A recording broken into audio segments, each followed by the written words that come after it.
I must start with an apology that I was on the road this week and I did not finish having the notes all typed up. I just had my own scattered notes. So we will put them online though, but you'll have to actually listen today or take your own notes. But today we're going to be talking about, thank you for all being here, by the way. Today we're talking about the sacraments of vocation. So we're talking about marriage and we're talking about holy orders. So, these are two very interesting sacraments. And I want to talk about, first of all, sort of why do we clump these together instead of, these aren't the leftover sacraments. But they're, certainly marriage especially is a latecomer to the world of sacraments. But we'll talk about that in a minute in the history of marriage when we talk about that. Because who better to give you the notion of what marriage is about than a priest? Those who can do, those who can't teach, right? So here we are. No, but the thing that holds these two sacraments together, first of all, like baptism or confirmation, like the sacraments of initiation, they are lifetime sacraments. They are meant to last a life, and they are really formulations built out of baptism. So they depend on the baptismal experience. They are also interesting in that the central symbol in both, and we'll go into this, one of the essential symbols of both is the person's own election, their own choice. And that is one of the primary symbols of these two things as sacraments. So you can't get married against your will, and you can't get ordained against your will in a sacramental sense. So it's not, there's a very different sensibility, and we'll talk about this, how the sacramentality of both these institutions, especially marriage, arises as the idea of a willing marriage comes into play. That wasn't always the case, voluntary marriage. It's a fairly recent development. I don't know, ancient Greek, if we trace it back to ancient Greece, Greek marriage was the father would bring in his daughter. The reason, a lot of interesting things that hang around marriage, like the veil, you keep the bride veiled until she was already married. And that's like, surprise, it was sort of dealer's choice.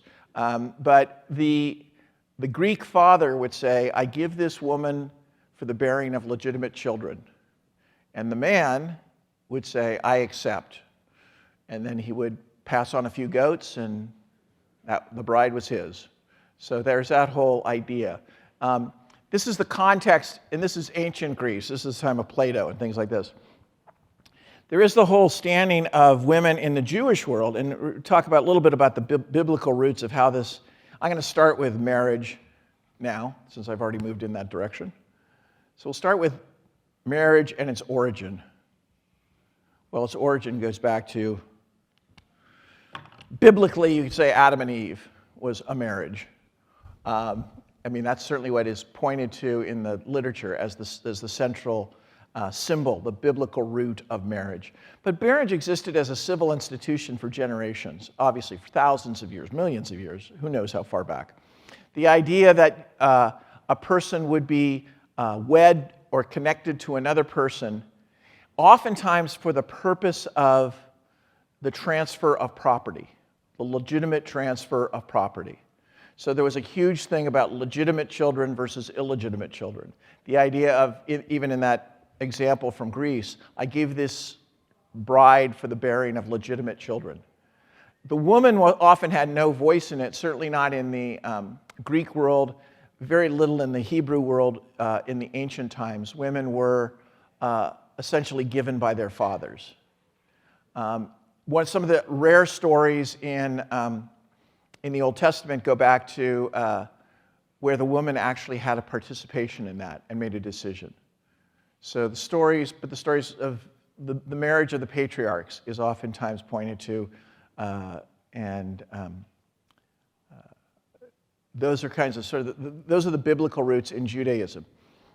But none of those led to sacramental marriage. None of these are the real source of sacramental marriage. During the And even in the Catholic, even when Christianity begins, even with the coming of Jesus, there is no such thing as sacramental marriage. There is civil marriage. People get married by the state or in the state through witnesses. They can also just marry in front of witnesses or just marry by pledging their troth to each other, as it were, the plighting of troth to one another. So there are things called secret marriages, which are finally banned at the Council of Trent in the 16th century. So the idea of a secret marriage, that you would simply be together with witnesses and you would say, we're married. That could happen up to, that's, I think Romeo and Juliet has that, I believe. But the idea of the secret marriage as something happening. What happens in about the 11th century is the church begins to get involved. Now you got to recognize civil society is breaking down. And the church becomes involved so that Gratian, who wrote, during the 11th century, Gratian at the 1140, here it is, 1140, wrote called the Decretum Gratiani. I'm sure you've all read it. It is the origin of canon law. What he did was collect the laws and the regulations related to the church as far as he knew, which was basically in the West, mostly in the Western church. And among those were the idea, the first time that couples had to give verbal consent to the marriage. So it's the 11th century. I mean, imagine this, the 11th century before you have a requirement of verbal consent.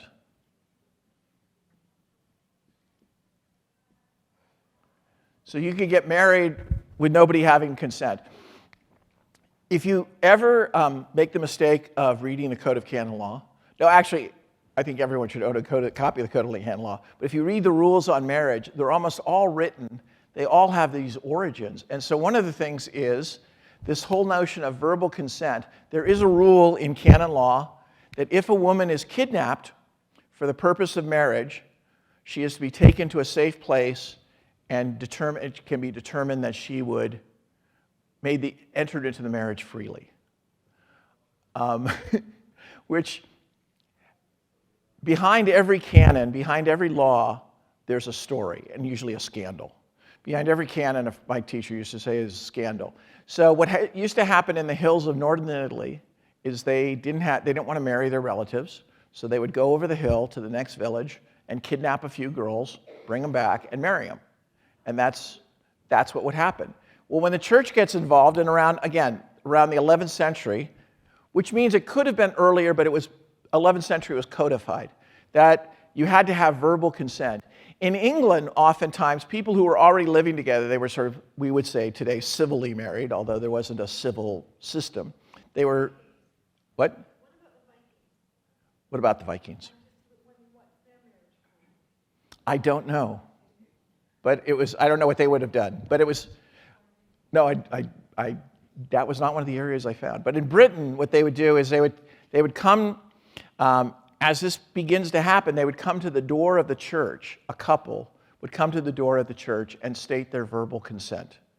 Now, they may have already been living together, but they would state their verbal consent to the marriage. And that would be one of the requirements. Yeah.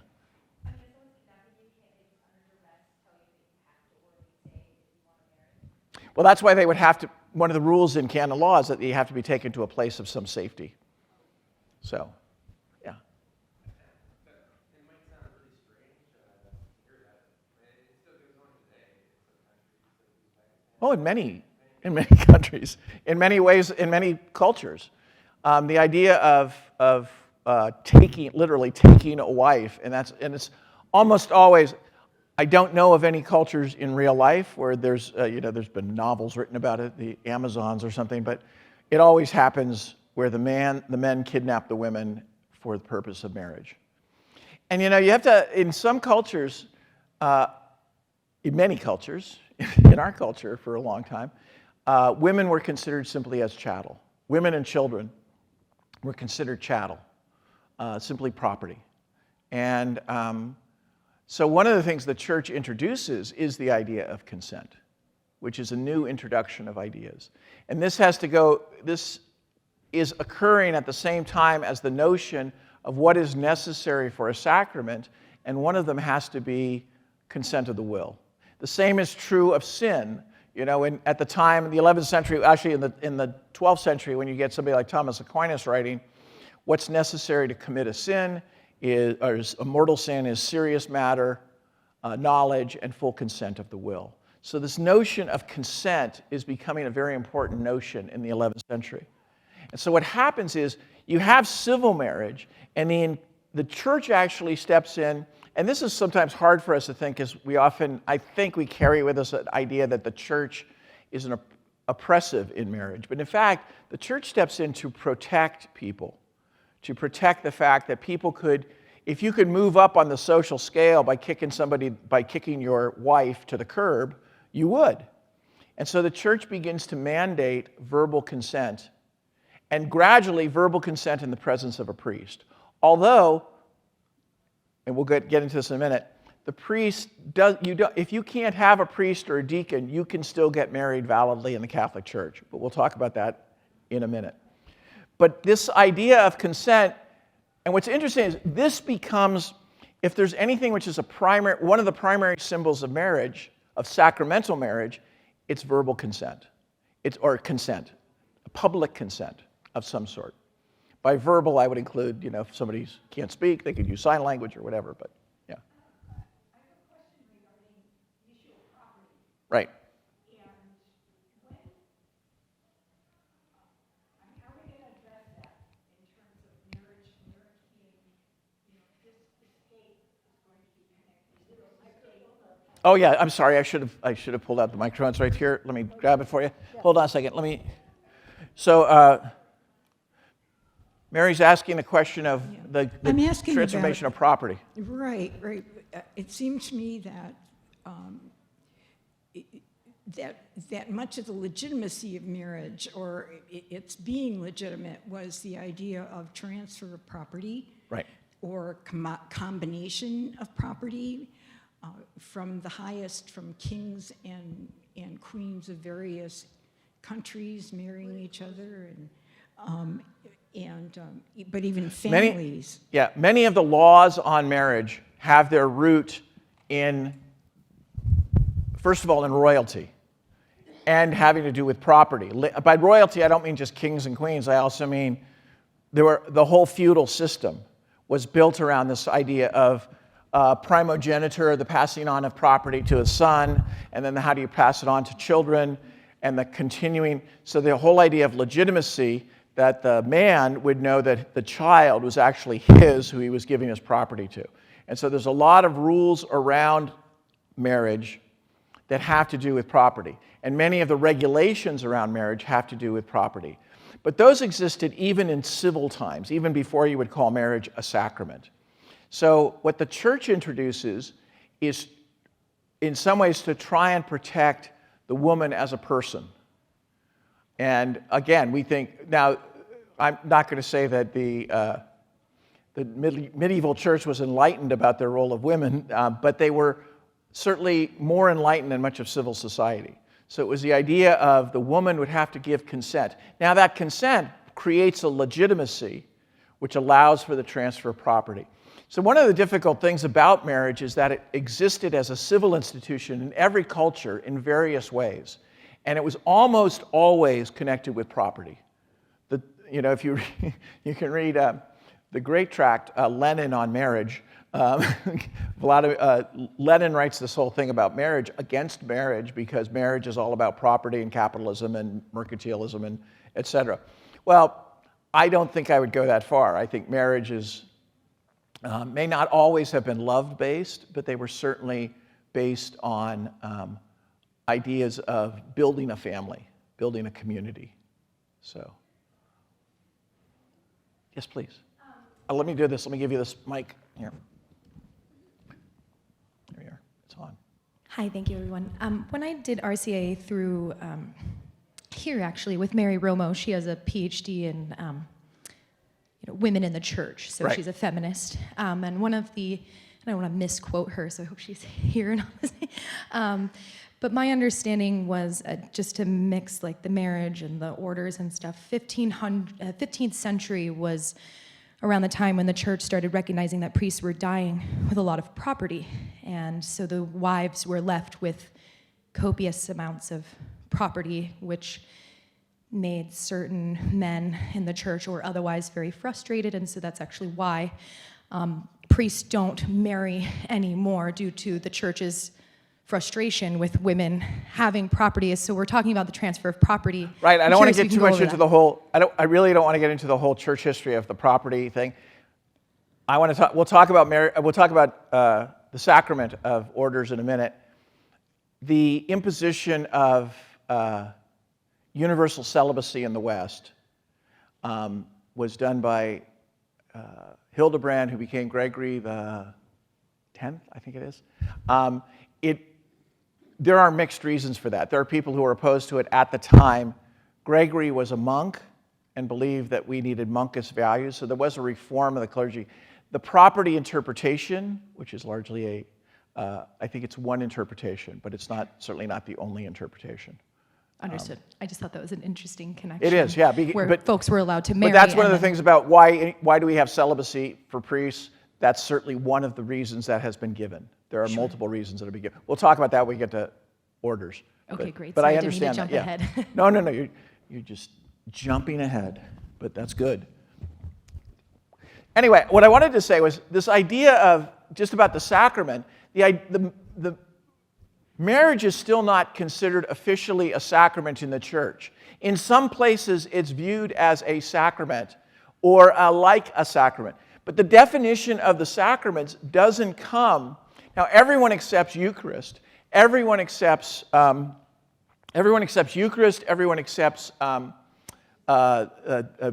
baptism. Thank you. Everyone accepts those two sacraments as basic sacraments. The other sacraments are a little bit up for grabs. And it's not until the Council of Trent, and I want to get the right year here.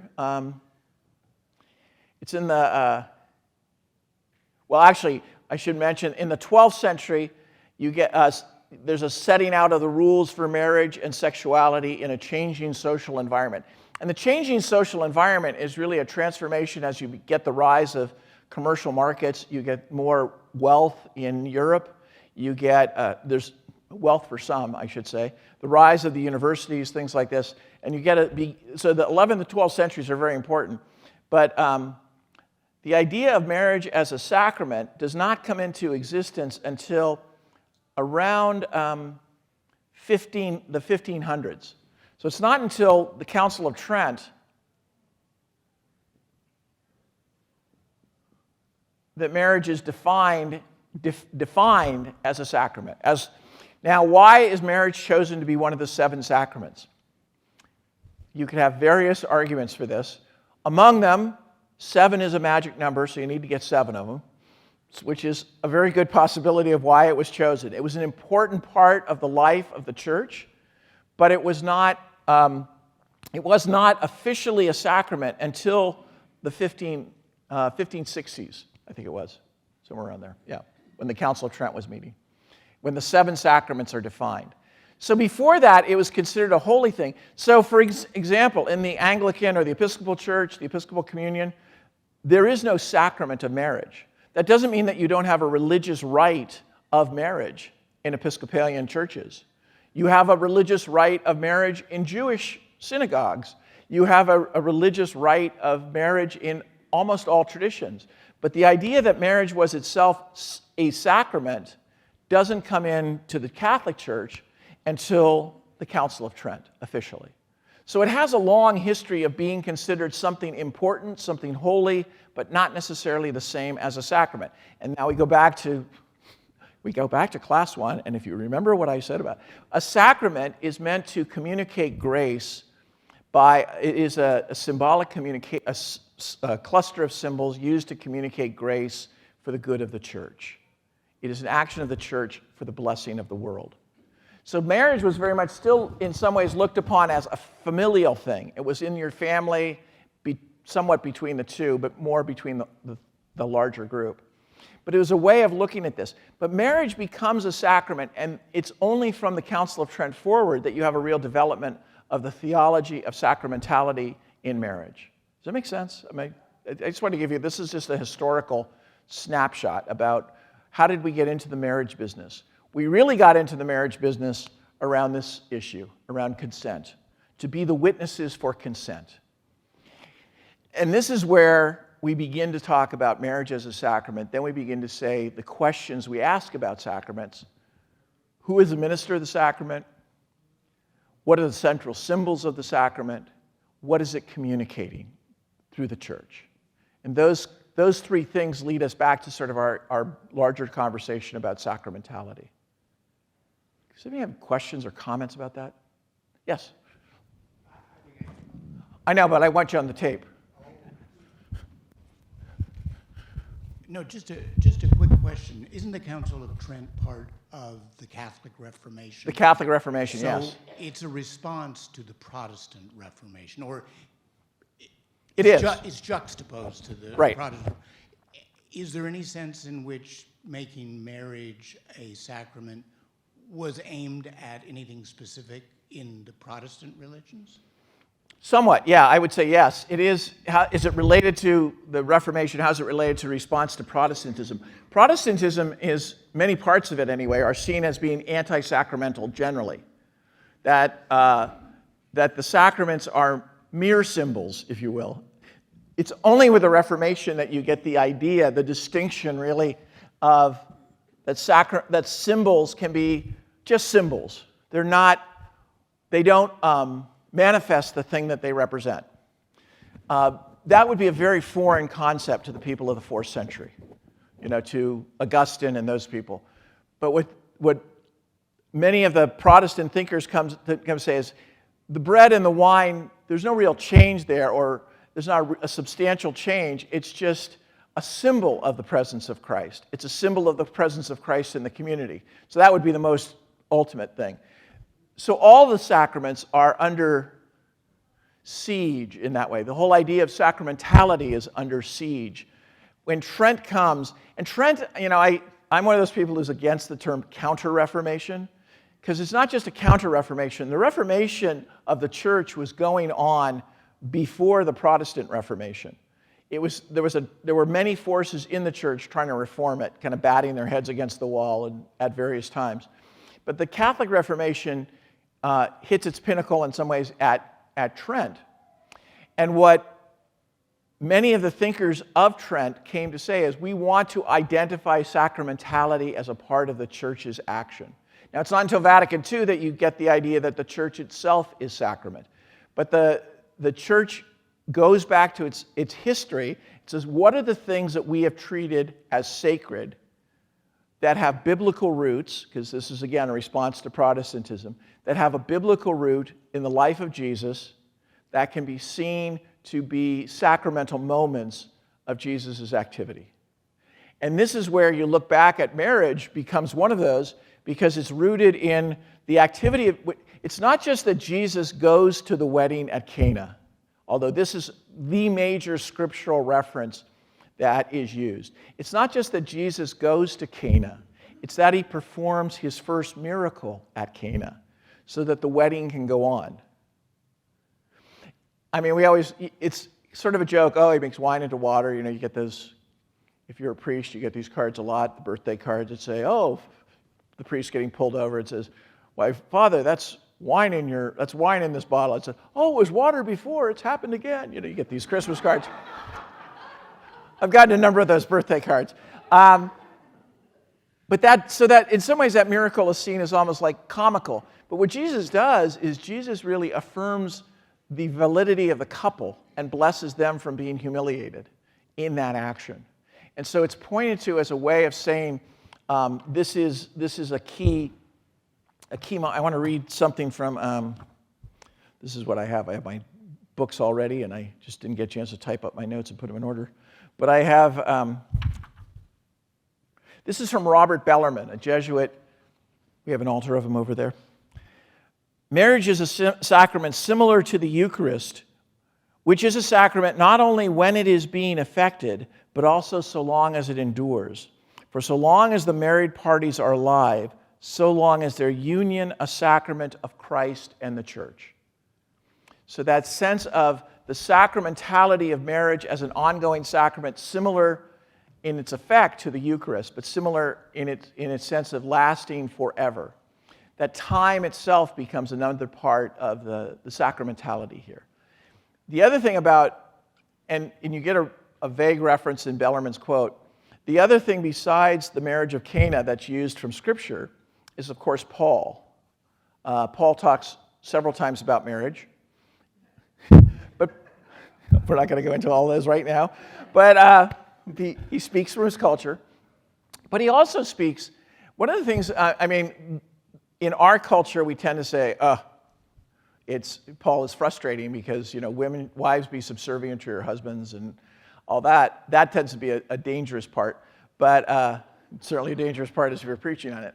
But what he's saying is that there is a mutual relationship between couples that should be acknowledged, and that should be, Paul is speaking much more for an equality than we tend to give him credit for from our vantage point. Paul is saying women bring one thing, men bring something, and they both owe it to the other, that there's a debt to one another. And he uses that as an analogy for Christ and the church. And sometimes we reverse that and we make it an analogy for marriage, that just as Christ gave himself to the church in love, so must a husband give to his wife in love. And just as the church serves Jesus, so must a wife serve her husband. So it's meant to be a mutual relationship, not one of slavery and not one of ownership. Jesus doesn't own the church. He abides in the church. In the same way, a husband doesn't own his wife. He abides with her. And although I'm not here to defend Paul, he's fine. He's not going to be helped by my defense. But there is a sense in which Paul is really speaking against much of the tenor of his age, certainly in the Greek world and somewhat still in the Jewish world. That idea of marital relations as partnerships in some ways. It should also be said, and this isn't used at Trent, it should also be said that there's a good deal of scholarship nowadays which sees some of the couples in, like for instance, the Road to Emmaus story. There are many who believe that the two disciples in the Road to Emmaus story are a couple, a married couple. You have Mary, the wife of Clopas in the Gospel of Luke, Mary, the wife of Clopas in the Gospel of John, and then you have Cleopas, which is the name of the man who is walking with someone else who's unidentified on the road to Emmaus. And Cleopas and Clopas, for want of a letter, there's a similarity in the names that some scholars maintain that they may be the same person and that they are actually a couple on their way home, which would indicate a relationship of discipleship in the early church. That was not known to the Council of Trent. That was certainly not a position of the Council of Trent, but I'm just saying there's a lot of indications of greater equality in Christian marriage in the early days than was known in the wide world.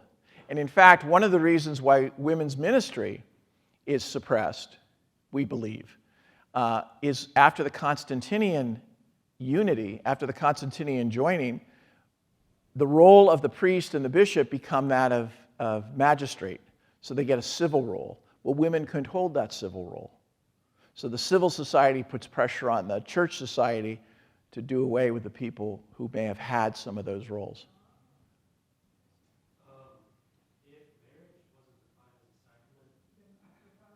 Oh, I'm sorry, let's use this. I'm sorry. If marriage wasn't defined as a sacrament.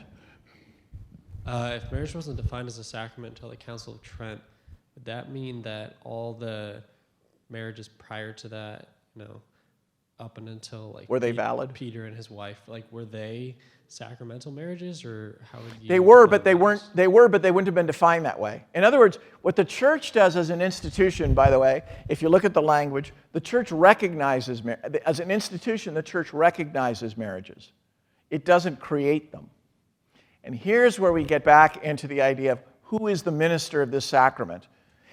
In other words, they didn't bear the name of sacrament. What Trent does is to say, these actions, which we've always considered holy, are in fact sacramental. So, for example, when the Pope declared in 1898, the doctrine of the Immaculate Conception, that Mary was conceived without sin, it's not like before that time Mary had sin. The declaration is a mere acknowledgement of what the church has always taught. And so what they said at Trent is that the church has always tended to act as though marriage was a sacrament, and now we are officially declaring it as such. So it was about a declaration of it. But it wasn't officially declared a sacrament. None of the sacraments were officially declared until the Council of Trent in the Catholic communion. None of them were officially called. Now, people used, when they talked about sacrament, they were almost invariably talking about Eucharist. When they talked about the sacrament, it was always Eucharist. We'll get to Eucharist later, but that's another story. But so this really says, no, this is on a par, just as Bellarmine says, this is on a par with Eucharist in the sense of it's in the same category. It's the same type of thing. So then, what is entailed in a sacramental marriage? First of all, a sacramental marriage is between baptized Christians. In order to be a sacrament, it is within the context of a sacramental life. So what's necessary is, the first thing that's necessary is baptism. That's one of the prerequisites, because we say the baptism is the context of our sacramental life. Does that mean that marriages between people who aren't baptized are not real marriages? No, they are real marriages. They are not sacramental marriages. They could be holy and good things. There's no judgment, negative judgment. It's like, what makes a marriage into a sacramental marriage? Well, one of the conditions is the baptism of the people, that they belong to the people of God. So that's one of the conditions of marriage that's seen. The other one, and here is consent. We've already talked about that. See if I can write backwards. I'm doing good. Getting back my old skills. So you get consent as another skill. Consent is another skill. Consent is another dimension of marriage.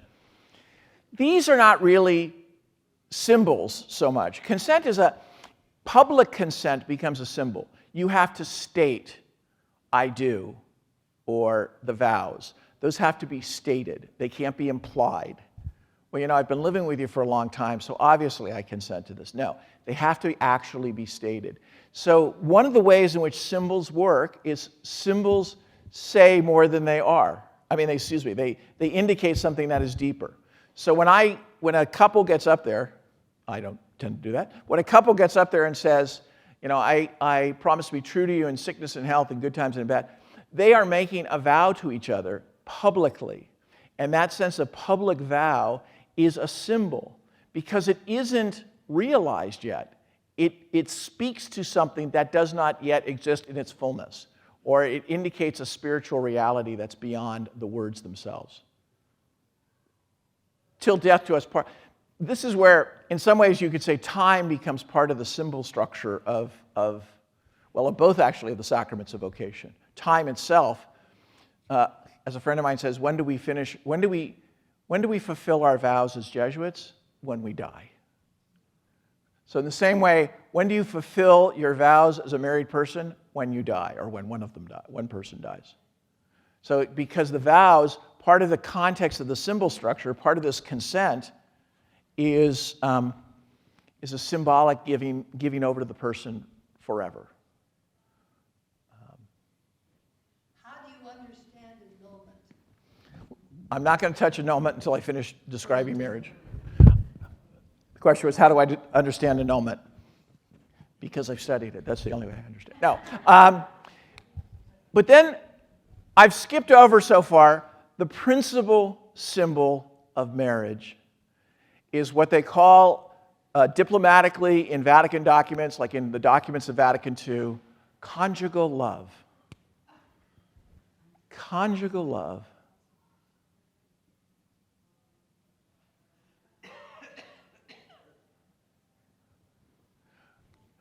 The sexual relation of the couple is the symbol of marriage. The bodies of the two people are a symbol of the marriage.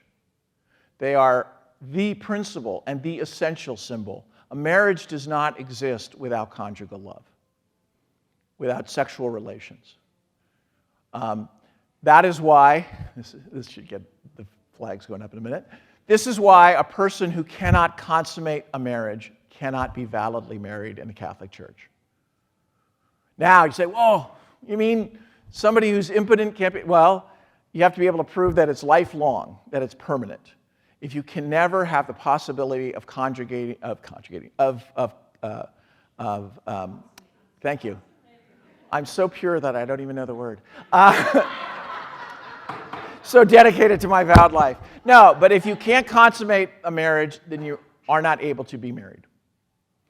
By the way, that's also supposed to be, if you aren't capable of sexual relations, you're also not supposed to be ordained a priest. I know, isn't that weird? But that's another rule that's in the books. But we won't talk about it. We'll talk about that later if we get to it. But this has to be a huge thing, because the idea is our bodies are communion with God. They are a way in which we communicate with God, and God communicates with us. And the complete self-gift of oneself in sexual relations that's not the only way one gives oneself to another, but it is a symbol of the greater gift that one is meant to give in marriage. One is meant to give one's whole self to the other. This is what one consents to.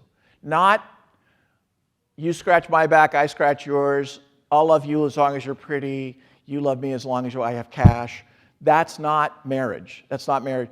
Consent has to be the consent that Christ gives to the church and the church to Christ. It has to be one's whole self. Conjugal love is symbolic of that, represents that. It represents that deep gift of oneself. Now, so you see that the symbolism structure of marriage is far different in some ways than something like baptism. It's not like water. But it is also meant, and this is where the ministers of the sacrament are the couple. The couple's consent is an action whereby they symbolically give their whole selves to the other. What the heck does that have to do with the church? Well, besides the fact that they're in the church by baptism, they also are a sign to the church of God's self-emptying love for the church. So they become a symbol of the church. And in fact, it's Trinity Sunday, a symbol of the Trinity. That constant and repetitive gift and re-gift of oneself that one sees in God, one sees in a couple. So a couple changes their identity almost, their status in the world. That you are always a married person, even, and this is again going to see, this is about the sacrament of vocation. It changes who you are in the world. You are not like married when you're with your spouse, although some people seem to behave that way. But you're married, period. And in being married, in being in this relationship, in being in this commitment, in being in this symbolic structure, that symbol carries through into constancy in your whole way of being in the world. So you serve the church by the fact that you stay committed to your spouse.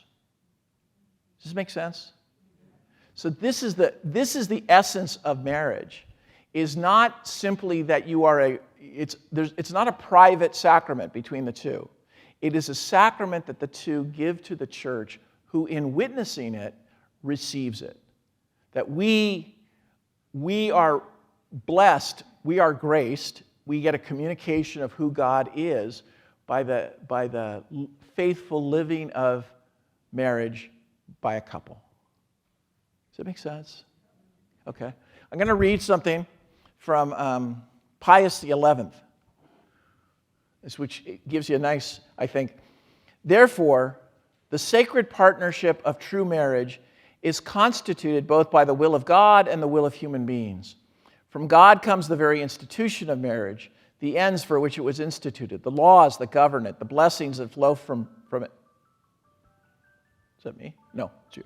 Okay. While an individual, through generous surrender of his or her own person, made for another for the whole span of life, becomes, with the help and cooperation of God, the author of each particular marriage, with the duties and blessings annexed thereto from divine institution. So this is why this sacrament especially has such an odd thing, because it has such a naturalness to it. But what makes it sacramental, what takes it into the realm of the the symbolically revelatory of God's presence in the world is the sense that we as persons who have committed ourselves to Christ are committed to another person in Christ, and that we share with them the whole of our lives no matter what, and that in that we manifest God's love for the world and God's mercy and God's healing, that God forgives us. Marriage is a great example for those who see it of how if a couple truly can forgive each other, they're an example of how God acts in the world. So a married couple become a symbol to the church of what God's love is for the world. Yeah, it's quite beautiful. Yeah, I mean, we get really antsy about the church and the sacrament because it gets incredibly legalistic. The church, and I think part of the reason the church, and this is my opinion, this is certainly not doctrine, I think one of the reasons is the church doesn't really control this sacrament. They're not the ministers of this sacrament. And so you tend to make a lot of rules for it because you're not in charge of it. You rule where you can. So for example, if there is no priest or deacon, if you're someplace where there are no priests and there are no deacons and there aren't going to be any priests or deacons for 6 months, say, you can validly and licitly, you know the difference between valid and licit? The difference between validity and licitity is if something is invalid, it means Jesus doesn't show up. If something's illicit, it means he shows up, but he's not happy. So illicit is when you break the rules. Invalid means that you've done something which compromises the symbol of the sacrament itself.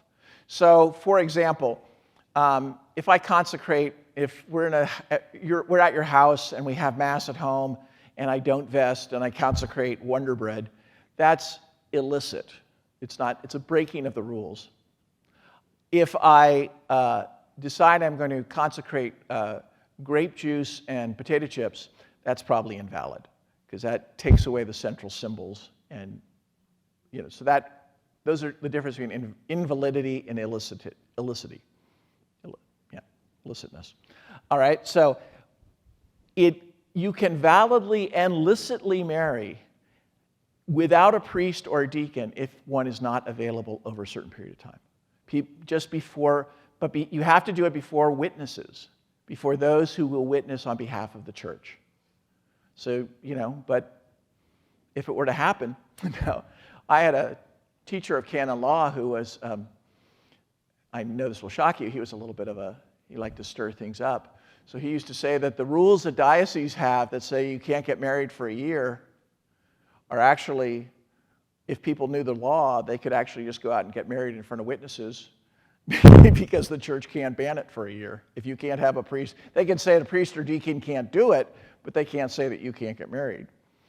So I wouldn't try that if I were you, but it is a point of the rules. Because the ministers of the sacrament are the man and the woman. And the purpose of the sacrament is to show God's love in the world.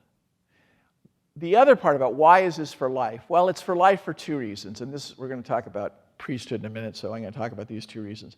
Two reasons are, first of all, if it's a complete gift of yourself, how do you take that back? That's a problem. And also, Scripture has Jesus specifically speaking against divorce. That's a tough scriptural nut to crack. I mean, he specifically says a man who divorces his wife commits adultery against her and marries another commits adultery against her. It is not, by the way, even illicit in the church to get a divorce if necessary if you're in an abusive relationship. The problem comes in with divorce and remarriage. Okay, so I am going to take 5 minutes, only 5 minutes, to talk about annulment versus divorce. Annulment is not the Catholic divorce. What annulment is a statement that in the beginning of the marriage, in its very conception, there was a lack of something that would make it sacramental. So the sacrament was not validly present. Now again, because marriage existed long before the sacrament is almost completely, the symbols may exist, but the substance of the symbols doesn't exist. So the symbols stand for something. So when you give consent, you're saying it intentionally. You say, I promise to be true to you in good times and bad, sickness and health, until death do us part, or whatever. And if you never intended to be faithful, for example, if you, I've heard enough cases that, I could curl your hair. It sometimes curled mine. Made my hair go white. But there are cases where people, married somebody and their girlfriend, it's almost always a man, their girlfriend was at the wedding. The woman that they were seeing was at the wedding. It's like, well, maybe this person didn't have the full consent to marry. Or people who get married because they're pressured to get married. So we ask people, for example, the church right nowadays we're very hesitant to marry people when the bride is pregnant. Why? Because it seems, are you acting freely or you're not acting freely? So a lot of the cases of annulment come down to freedom. And where does the problem with freedom come in? It can come in with maturity. It can come in with an ability to make a decision. Person has mental health problems, whatever. And are you really consenting to? Are you capable of making that consenting? Annulment does not mean, well, gee, we tried this for a few years and it didn't work out. That's not grounds for annulment, and that's a challenge. The other part about this, and I don't want to get into this now because it involves a great deal of scripture study, is the scriptural part is, what is Jesus really saying there? Is divorce today the same as divorce was then? Because in the days of Jesus, if you divorce your wife, she has to have a man in her life in order to be able to do anything civilly. So she has to go back to her father or to her brother, or else she becomes the same status as a widow, which means she becomes impoverished. So is Jesus talking about that? There's arguments about that. But divorce seems specifically outlawed, so there is a real trouble. Then what do you do with people who are divorced and remarried? How do you deal with that in the church? I will answer that now and it just solve the problem forever.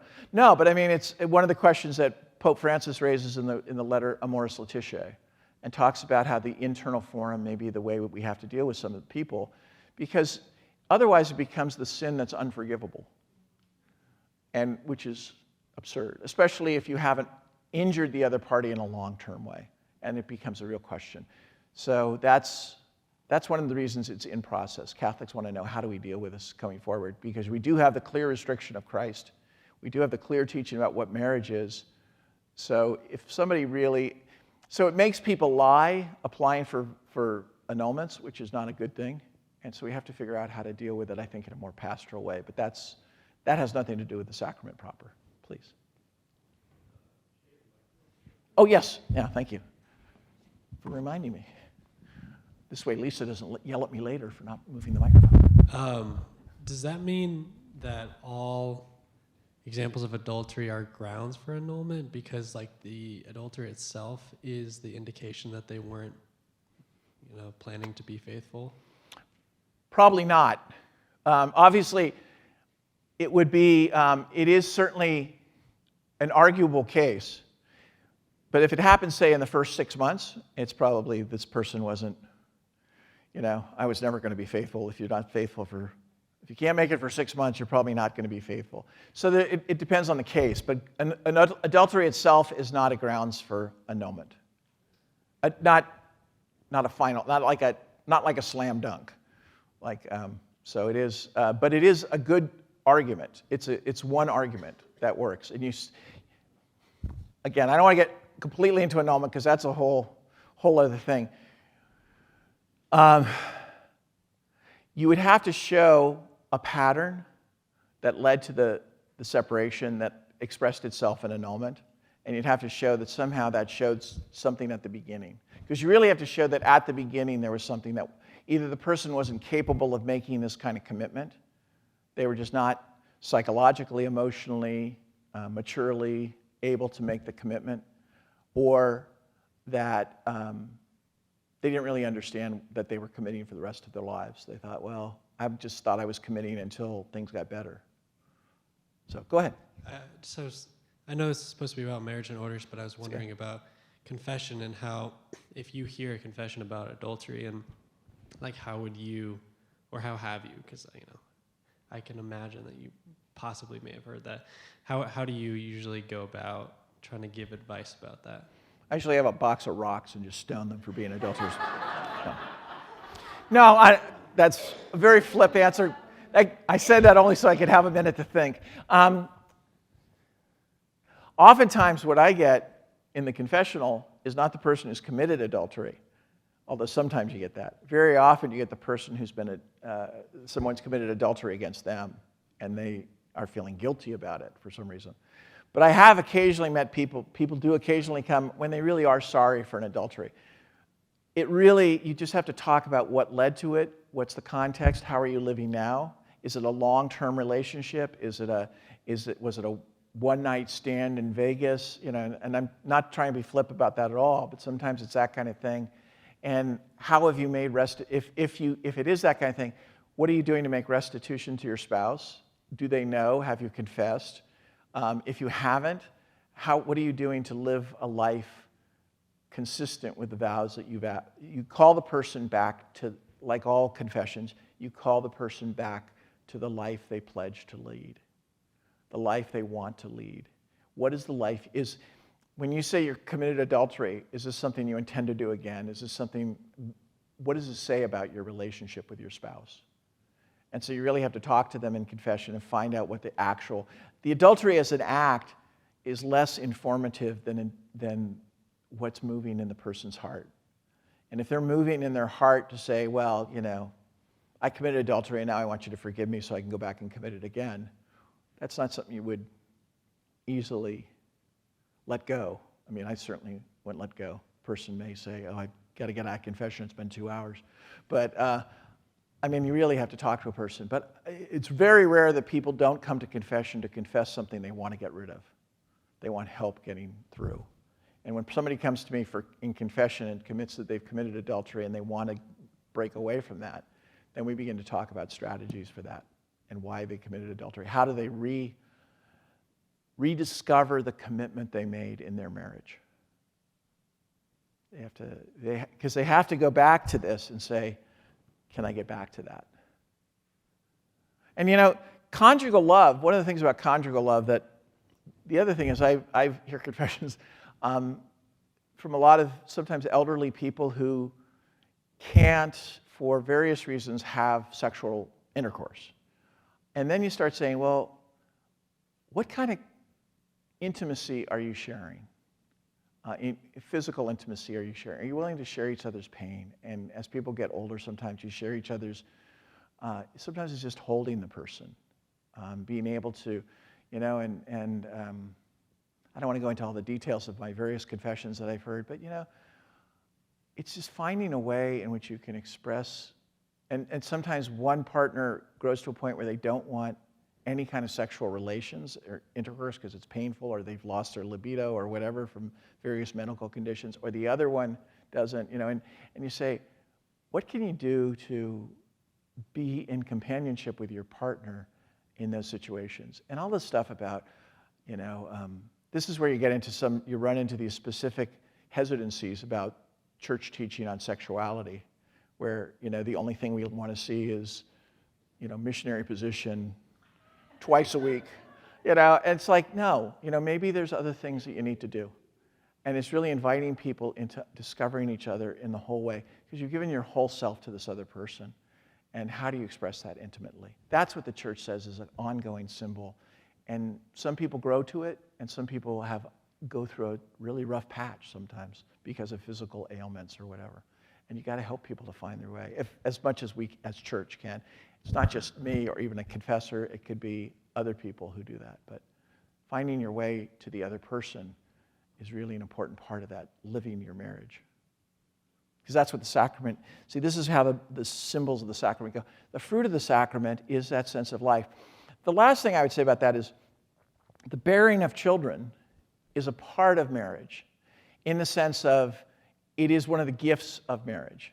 It's not the end of, in Second Vatican Council, it clearly defines there are two ends of marriage. By the way, if you ever run into bishop or a priest or anybody who says, the teaching on marriage has never changed, say to them, well, it's changed in my lifetime. Because if you're old enough for Vatican II, it's changed in your lifetime. Because the teaching on marriage up to the point of Vatican II was marriage existed for the procreation and raising of children, for the family, to create families. Now, that was the end of marriage. And the conjugal love, all those things were the means to that end and a way in which was important, but it wasn't the end. Vatican II changes that and says the end of marriage is the procreation and raising of children and the well-being of the couple. Part of that is a more elevated sense of women, honestly. But that the couple, they took it for granted. The couple is supposed to nurture each other. Marriage means, the sacrament of marriage says that the couple is one another's way to God. If it is sacramental, it means not just that you're one another's partner, you're one another's way to God. Which is a kind of a radical concept, but that's the symbol, that's the deep meaning of the symbol, is that the love is that I don't even approach the sacrament I don't even approach the Eucharist except as a married person. Anything I do as a married person once I'm married. So in some ways, how I am with my spouse, this particular other to whom I have given myself, at least symbolically, is in a way how I come to know God. And that's not to say, if you marry a bad person, does that mean you're going to hell? No, it means that we're meant to serve each other in these vows to get closer to God. That there's a means there. And so I think we need to, sometimes we hold on to I can't do that, or I shouldn't do that, or I shouldn't tell my spouse this, or I can't show my spouse this. And as much as we do that, we break down the ultimate goal of marriage, which is communion, which manifests God. When you have a child, you manifest that communion physically. And having, the child is meant to be the fruit of that. The child, you are not sacramentally tied to the child. Your vows are to your spouse. And so children need us more than our spouse may. But they are not the person who is our way to God. They are our mission. They are something we're meant to do. We're meant to take care of them. We're meant to love them. We're meant to raise them. They are an important, dimension of, obviously, they come into marriage. But when they destroy a marriage, and I've seen where usually it's the wife, where there's no concern, none of the conjugal love, none of the meaning, the husband becomes completely unimportant, just the child. That damages the sacrament. Now, that's not to say, I know one or two men who are a little narcissistic and a little self-absorbed and get jealous of a baby. Okay, you've never known that, I know. That's just, you're laughing because it's so absurd, right? But that has to be overcome. You have to get through your vices for that. But marriage is a delicate balance, and a child is both a gift of marriage, but it's also, it's like any responsibility, it's also a challenge to it. So, but it's the marriage as the marriage is the sacrament. And I've said this to people, and I've sat down with them. Children are our responsibility and our duty and our great gift. Marriage is our sacrament. Marriage is the life into which we've vowed ourselves. So, you see it in the priesthood. You see the same problem in the priesthood with people who become preoccupied with their work and not with their mission of serving God. They're not really serving God, they're just doing their job. When they're just doing their job, there's something wrong there. Yeah, go ahead. If a non-Catholic person were to consider marriage if a Catholic person were to consider marriage with a non-Catholic person, would that be non-sacramental because the baptism part isn't there? If the person isn't Christian, a non-Christian marrying a Catholic, the marriage is not considered, strictly speaking, sacramental because it's between Christians. The sacrament exists between Christians. So I can't give you a sacrament if you don't want to accept it, if you're not in the community to accept it. Any Christian, though, I mean, you could have a sacramental marriage. That doesn't mean it's not a holy sacrament. It doesn't mean it's not blessed by the church. All that stuff exists. And I've done many, many weddings with people who aren't Catholic and whether they're Jewish or whatever. It's still blessed, but it wouldn't be considered, strictly speaking, a sacrament. That doesn't mean that it can't be, that doesn't mean you get instant annulment because you sign in saying, yes, I want to enter into this marriage, and you get what's called, oh, for God's sake. Excuse me, what?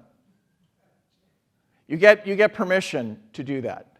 You get permission to get married that way. Thank you. Disparity of cult is the name of it's not an indult, but it's something like that. I can't remember the term right now. My mind's a little cheesy. I got home late last night. What? Let's hear about priests. Whew. Although priests aren't the only ones. I lost my eraser. I think I left it next door. They're still me. Are you saying that a Catholic cannot be married in the church, let's say, to a Jewish person? No, that's not true. A Catholic can be married in the church to a Jewish person, but you have to get permission for that. A Catholic cannot have you can't have a Catholic marriage to a non-Catholic without permission. So what is the permission? The permission comes from the bishop. Can we pass the mic around here? Hi. So in my age group, which is like mid-20s, early 30s, I noticed a lot of folks were doing this RCIA because they were getting married to a very devout Catholic family. And so I'm wondering, do they encourage that so that it's a sacramental marriage, so that it's like more devout than just your average? It's not encouraged in the sense of, I mean, we don't say we won't marry you unless you're whatever, but there is, unless you convert, we won't do that. But it is one more thing that ties you together, so it's nice to do it, but it's not, I've never, Catholics are encouraged to be confirmed before they're married, but it's not a requirement, it's just an encouragement. There are levels of arm twisting in Vatican documents. Encouragement is one of the low ones. Understood. Yes. Thank you. It's a grave derelict is a very high one, so that's some of those. I have a question. Oh, you are so good to me. You are so good to me. Thank you. I do want to move on to order since we have about 3 minutes.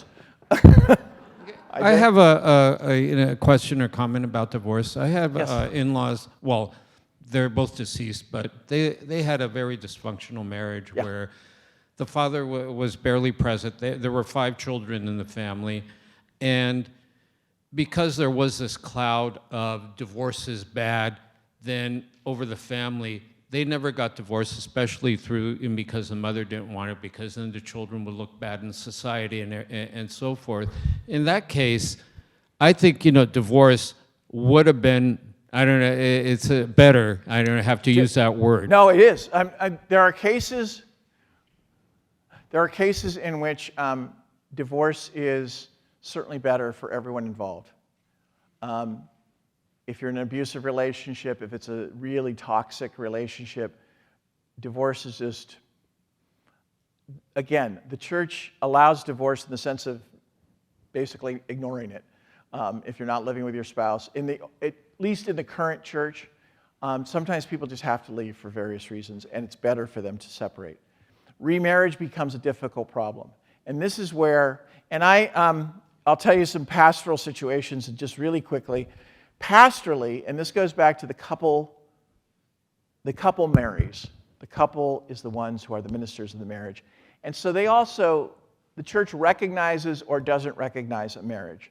So a marriage between a couple who are not free to marry in the eyes of the church the church says it cannot recognize it. It doesn't say the marriage doesn't exist. It says we cannot recognize it. So for example, if a Catholic were to marry at City Hall with no permission from the church and no priest and no deacon, and they just ran off and got married at City Hall, or a friend of mine got married in Vegas one time because they didn't want a big service, what we often do is convalidation, which is but you don't remarry the people. What you do is you validate, you see, the church as an institution sees what what they did not see before. Is that called blessing the marriage? Blessing a marriage, the technical term is convalidation.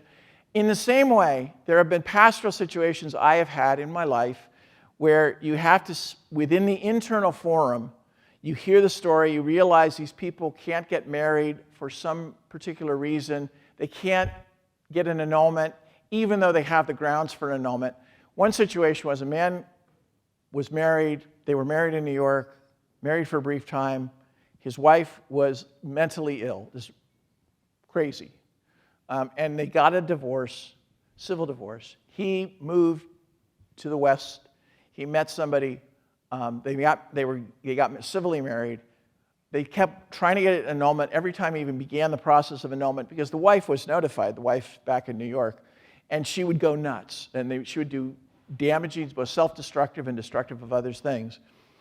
So in a pastoral situation, I told those people to return to the Sacraments, and they were civilly married. I said, you can't marry, which is a public act, a person in the internal forum, but you can take away any of the defects in the church from them not being married. So this is what the internal forum can do. So in the internal forum, one manifestation of the internal forum is confession. This isn't really a confessional matter, but it's so you say to the person, come to communion, go to communion, live your life together, because it would only cause greater harm. And that's a pastoral judgment that you have to make. This is what Francis talks about in Amoris Laetitia. You have to be very circumspect. You just don't do it like you don't come into church and say, hey, if you're married and divorced and remarried, hey, come ahead. But you could do it individually. And that's where you really, the main rule of the church in canon law is always love. You may not believe that, but that says it in canon law, is to find the loving solution. And that's where pastoral solutions may be exceptions to the rule. You can't do it as a norm, but you do it as a rule. Okay, I want to talk a little bit about orders. Oh God, I'm already really late. If you have to leave, I understand, but I'll go for about 10 minutes on orders. I'm going to give you the real short version of this. Orders go back to the very beginning of the church, through whether it's the naming of the 12, which we'll talk about a little more, or whatever. The idea that there were people given leadership in the church. Now, in Jerusalem, there was the 12. The 12 were named by Jesus. When Judas bolts, they name a new one by lot. I'm going to deal with the issue that's going to come up before it comes up. They only allowed men to enter that lottery, to go back to the 12. Many people argue then that proves that so that there are teachings. The teaching about the non-ordination of women says the church cannot change this rule because it's a clear intention of Jesus. This is where that comes from, is that it was a clear intention of Jesus because only men were allowed to become the 12. Then you talk about the symbol structure of what the 12 were. When the 12 started dying, they didn't name new 12. You may notice, there's not a 12. There's not the 12 apostles anymore. The 12 were a eschatological symbol of Israel. The 12 sons of Jacob were restored in the new kingdom by the 12 apostles. That is what I believe is the most valid interpretation. Now, you will hear, I'm going to get myself in so much trouble. No, but you'll hear from bishops and things that the bishops are the descendants of the apostles. In one way, that's true. The church is an apostolic church. The church is a passing down of the grace of the apostles. But that doesn't mean, and I believe in apostolic succession, the laying on of hands, but the one who set up the whole system of bishops, which are called episkopoi in Greek, I think I'm spelling that right. Episkopoi? I can't. Anyway, the episkopoi were the bishops. They were the elders of a community. And later there were presbyters, which are what become priests. So you have the Episcopal Church and the Presbyterian Church. The Episcopal Church is run by the bishops. The Presbyterian Church is run by all those who are in ministry, whatever. Whatever. So you have this system. This was really set up by Paul. Now, Paul was the 13th apostle, as he says, born out of time. named by Christ directly, he really sets up this structure outside of Jerusalem. When Jerusalem is destroyed and the 12 are scattered, they're not reconstituted. So the 12, which were the symbol of Israel's, the new Israel, are destroyed, they're destroyed. And what you have is the system of episkopoi, and then you have presbyters. And then you have diaconia, deacons. The deacons are also ordained. People always act, oftentimes you find priests and bishops acting like deacons are, well, you know, the laity, like Joe over there who's a deacon. And you're like, well, you know, Joe is ordained. There are different levels of ordination. Ordination is actually three different things. There's the ordination to the diaconate, the diaconie. The deacon is one who waits at table. The deacons were established because the Greek widows, if you remember Acts of the Apostles, the Greek widows were getting shortchanged compared to the women who are from the Judea. By Greek, they didn't mean non-Jewish. They meant Jews who had been from the diaspora, people who lived in the Greek world. So they felt shortchanged. So the naming of the deacons in Acts of the Apostles, all of those names are Greek. All of the men who were named as deacons were Greek. It is clear that they also had deacons, women deacons, shortly thereafter. One of them is named in the book of Romans, Phoebe. I send to you the deacon Phoebe. There were women deacons. Now, a lot of people want to argue, well, were they the same? Were they ordained? And when you start arguing those points about they have the same name, but you're trying to say, well, maybe they weren't really ordained, then you're probably arguing from your conclusion. But that's just me. The episkopoi are in charge, the leaders of prayer. That's what their task was, the leaders of prayer, and to control and order the community. This is where the notion of holy orders comes from, that people are chosen by the community. There is not one system for choosing bishops. The system of choosing bishops changes throughout history, but there are always bishops. Where the bishop is, the church is, as one bishop said. I think that was Irenaeus of Lyon. And the reason he said that was, don't worry about when he was in prison, don't worry, the church is here. The church is everywhere. The church is where. And so the idea of the episcopoi was they are in charge of the teaching to make sure that the apostolic message, the message that was given to the apostles, is carried forward. That was the duty of the bishops. Now, a bishop, when we talk about bishops, you're talking about covering a territory that's roughly the size of a parish today. I mean, so they weren't the same thing. And it wasn't a regal title. It wasn't like a power title until it becomes that later in history. And then, we get a whole slew of bishops. The other one, presbyter,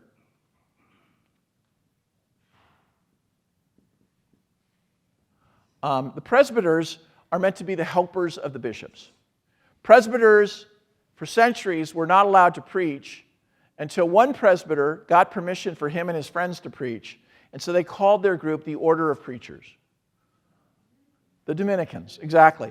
That was the first time that presbyters were allowed to preach on a regular basis. Preaching was kept to the bishops before that. So you have these three levels of ordination. So I'm going to end on this note, because I'm going to end with one more thing. What does it mean to be ordained?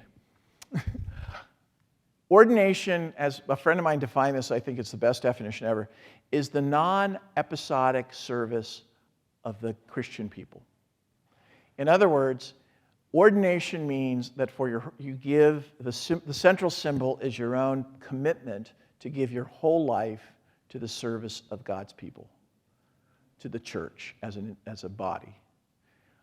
Whether at table in the sense of serving mostly the poor, that's what deacons do, serving the widows and orphans as it was at the beginning, and they are the ministers of the cup, they are the proclaimers of the gospel, they can preach, or the presbyters, who are weirdly, if you read Vatican II, just sort of, in Vatican I, it was all about the presbyters, and then the episcopoi was simply the fullness of the priesthood. In Vatican II, the bishops are the center, and the presbyters are the holy assistants of the bishops. And the episcopoi, who are, they're the presbyter's job. When you're ordained a deacon, you're given the book of the Gospels. Receive the book of the Gospels. Preach what you. When is it? Let me see if I can get it right. Teach what you believe. Practice what you know. Preach what you learn. Teach what you practice what you preach. I can't remember the three. There's three, and I can't think of it. Accept the book of the Gospels. Servant you now are. Anyways, practice what you preach is where the term comes from. So you get the book of the Gospels because that's the central liturgical symbol of the presbyter. When you're ordained, of the deacon. For a priest, when you get the bread and the wine, you get the chalice and the pallet and the paten, and you're told the sacred vessels, bring these to the people of God, serve the people of God. And then when you're ordained a bishop, and you are ordained a bishop. At one time, you weren't ordained a bishop. You were elevated to the bishop, but you weren't ordained. It wasn't considered a rite of ordination. But when you're ordained a bishop, what you're given is the mitre and the mitre as a symbol of your office. So those are the transformation in the different roles. But it is each of these has you are a deacon all the time, not just when you're doing the actions. As opposed to a lay minister who is doing it, I lecture once a month or twice a month. But you could stop next week and you wouldn't, I'm not a lector anymore. I used to do that. So this is the idea of that's what the idea of ordination is. I'll go back to this next week a little bit before we move on to the next things. But any questions really just before we leave? I'm sorry to go so late. I didn't think I had it. This is why I get notes, is not to make it more complete. It's to rein myself in. All right. Thank you very much for being here.